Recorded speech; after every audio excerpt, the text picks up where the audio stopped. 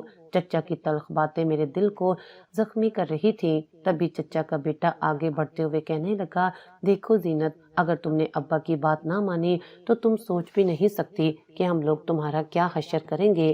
یہ کاغذ پکڑو اور اس پر دستخط کرو۔ میں نے کاغذ کو جھٹکتے ہوئے کہا کہ میں کبھی بھی ان کاغذات پر دستخط نہیں کروں گی اور تم لوگوں کی سازش کو کبھی پورا نہیں ہونے دوں گی۔ تم لوگ جو چاہتے ہو میں یہ نہیں کروں گی۔ میرے مسلسل انکار پر چچا اور ہمدان نے مجھے بری طرح سے پیٹا تھا۔ کرنا تو تمہیں ہوگا کیونکہ اس کے علاوہ تمہارے بچنے کا کوئی حل نہیں ہے۔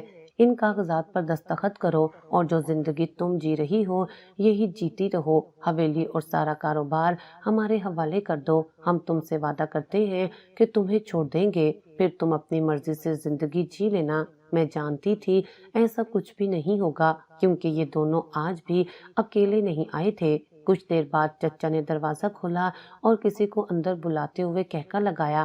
میرے پاؤں تلے سے زمین ہی نکل گئی تھی۔ وہ بوڑھا آدمی جس سے چچا پیسے لے کر کھا چکے تھے وہ بھی میری آنکھوں کے سامنے کھڑا تھا۔